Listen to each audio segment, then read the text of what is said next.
조류 인플루엔자 발생 이후에 전국적으로 280여만 마리의 가금류가 살처분됐습니다. 앞으로도 AI 완전히 끝날 때까지 얼마나 많은 양의 닭과 오리가 죽어야 할지 모릅니다. 그런데요, 살처분을 하더라도 이대로는 결코 안 된다. 반대 성명이 나와서 화제입니다.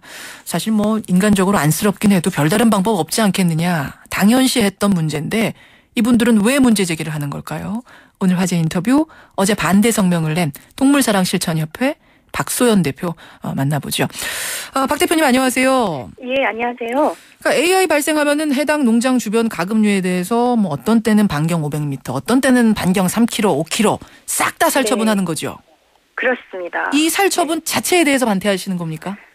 예, 바이러스 걸린 동물들 살처분 사실 반대하기 어렵죠. 그런데 예방적 살처분이라고 해서 걸리지 않은 동물들까지 하는 것은 문제가 많다고 봅니다. 그 일본과 유럽 연합에서는 절대 그렇게 하지 않거든요. 근데 예. 우리나라는 아까 말씀하신 것처럼 3kg까지 막 무시하고 확대를 해버리죠. 근데 사실 좀 앞뒤가 안 맞다고 생각이 드는 건요. 예. 그 조류독감 걸린 닭도 고열에 끓이면 안전하다면서 막 공무원 정치인들이 앞다퉈서 시식하고 그러지 않습니까? 예. 그러면서 병 걸린 가금류만 하는 게 아니라 또 예방적으로 너무 많이 하고 있다는 거죠. 아직 관계도 없는 며칠 전에 서울대공원은요. 어떤 근거도 없이 어린이 학습용 관상닭들까지 모조리 살처분을 하고 있는 실정입니다. 그렇군요. 그러니까 필요한 살처분은 인정하는데 지금처럼 과하게 하는 것에 대해서는 반대한다 이런 말씀. 그렇습니다. 살처분 현장 두루 다녀보신 걸로 아는데 그 살처분 보통 어떻게 합니까? 저는 2007년도부터 주요 전염병 발병 현장 많이 가봤거든요. 예. 근데 제가 본 가금류와 돼지 구제역대 돼지들의 살처분 방식은요. 99% 생매장이었습니다. 그러니까 우리나라에서 소만 빼고 나머지는 99% 생매장을 하고 있다고 보시면 됩니다. 돼지도 가능해요? 네, 돼지도 생매장을 하고 있습니다. 생매장은 어떻게 생매장을 한다는 거죠? 그러니까 가금류 같은 경우는 그 푸대에다가 오리 닭들을 마구 잡아넣어서 한 7, 8마리를 잡아넣고 구겨버리죠. 그리고 그 상태로 아주 오랫동안. 쌀포대 크기 우리가 알고 있는. 네네네. 거기다가 7, 8마리를 막 넣어요. 네. 그리고 우선 구겨 넣고 또 그 상태로 오랫동안 방치하고 점심 식사다 뭐다 막 방치를 하죠. 그러면 그 상황에서 닭들이 부리를 뚫고 나오고요. 이러다가 나중에 구덩이를 깊게 파고 푸대를 수레에 담아서 막 밀어버리는 거죠. 예. 그러면 또 살아있는 닭 오리들이 뚫고 나와서 도망다니고 이걸 때려잡는다고 쫓아다니고 아주 난리도 아니죠. 아비규환이겠네요. 정말 생매장 현장. 그렇습니다. 그래요. 그러면 소는 이제 도살을 해서 처리를 하는 거고.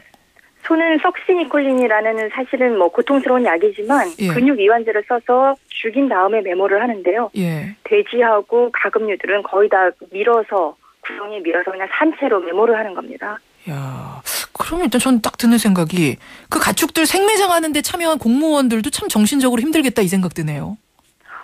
너무 심하죠. 사실은 자살하신 분들도 2011년도에는 나왔다라고 하니까요. 예. 굉장히 심각합니다. 그리고 저도 한 5년 동안 이렇게 생매장 현장을 보고 다니다 보니까 너무 트라우마가 많이 남아서요.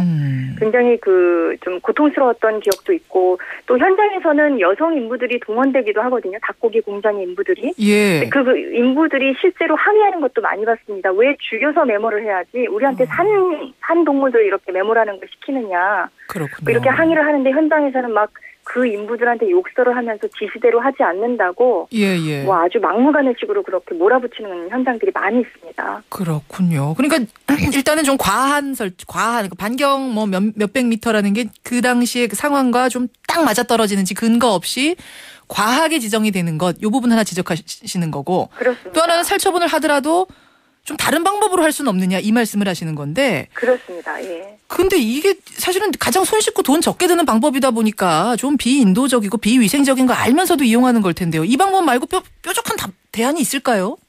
사실 반려동물들처럼 마취하는 안락사는 아니지만 인도적인 살처분이라는 건 사실 없습니다. 마취하는 안락사만이 그렇고요. 근데 사실 살아서 메모라는 것보다는 죽여서 하는 것이 그래도 인도적이라는 거죠. 그러니까 가스사도 사실은 고통은 있거든요. 모간이 타들어가는 고통을 한 5분간 느끼면서 죽습니다. 유독가스를 통해서 죽이는 거. 이산화탄소를 쓰는데요. 그래서 영국 같은 경우에는 이산화탄소만 쓰는 게 아니라 아르곤 가스를 섞기도 하죠. 근데 그 가스사를 하고 나서 5분 동안 죽인 다음에 이제 메모를 하면 그렇게 생매장하는 그 그런 고통은 없다라고 이제 이야기를 하는 것입니다. 생매장을 하게 되면은 그러니까 굉장히 오랫동안 고통받다가 이 녀석들이 죽는 거군요. 그렇죠. 돼지 같은 경우는 사실은 수십 시간을 살아있기도 하거든요. 맨 위에 있는 돼지들은요. 그렇군요. 그러면 다음 날까지도 그 돼지 비명 소리를 듣는 사람들이 농가 주인들은 있습니다. 근데 실제로 가스 사용해서 살처분한 전례들이 있습니까?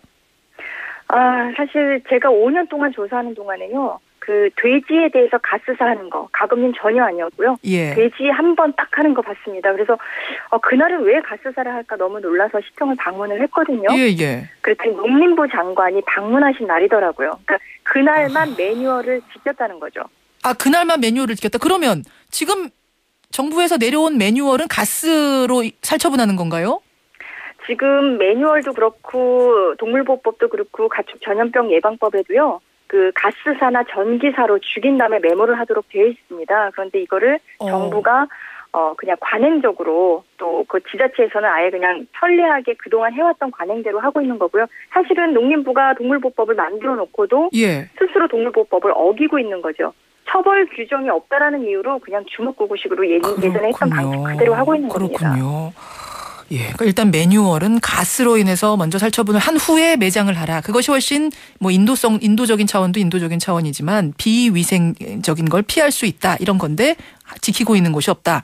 네. 비용이 너무 많이 들어서 그러는 건 아니에요? 가스 사라는 게. 사실 비용 이전에 아까 말씀드린 대로 불법이고요. 그리고 비용도 한 1,000마리에 30만 원밖에 들지 않습니다. 지금 뭐 한 280만 마리 가까이 돼가고 있다는데요. 280만 마리 어마어마하게 지금 예방적으로 살처분을 하고 있다고 하면서 비용 하나도 안 들이고 있는 거거든요. 근데 이거를 가스사를 한다고 하면 한 5억 정도? 그러니까 280만 마리 한 5억 정도가 드는 그런 비용이라고 할 수 있습니다.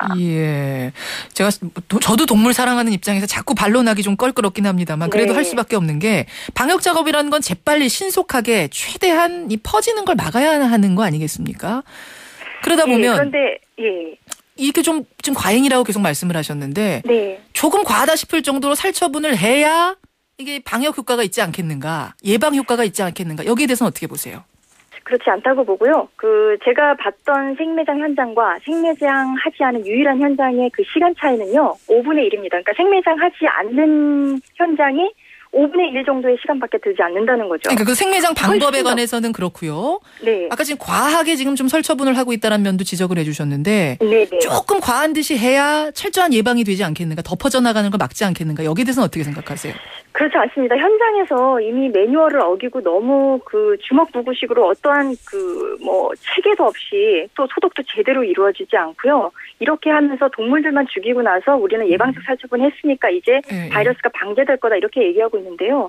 현장은 정말 어수선하고 정말 엉성하게 움직이고 있거든요. 그러니까 오히려 소독을 제대로 하고 또 이동 제한 조치를 더 엄격하게 하고 이러는 것이 바이러스 방제 효과가 있는 거고 또 생매장을 할 때 그 동물들이 막 살기 위해서 바둥거리면서 나오는 타액, 배설물, 혈액, 먼지 이런 것들이 훨씬 더 바이러스가 확산될 수 있거든요. 그러니까 생매장 하지 않는 방법이 시간적으로도 절약이 되고 또 위생적으로도 그렇고 또 너무 예방적 살처분을 하는 것도 더 문제가 많다고 보고 있습니다. 그렇게 보시는 거군요. 사실은 구제역 때도 살처분 놓고 여러 가지 논란이 있었는데 그래서 나름대로 이런 규제안 매뉴얼도 만들어진 것 같긴 한데 여전히 안 지켜진다니까 좀 씁쓸한 면이 있네요. 관심 가져야겠습니다. 오늘 고맙습니다. 네, 고맙습니다. 동물사랑 실천협회 박소연 대표였습니다.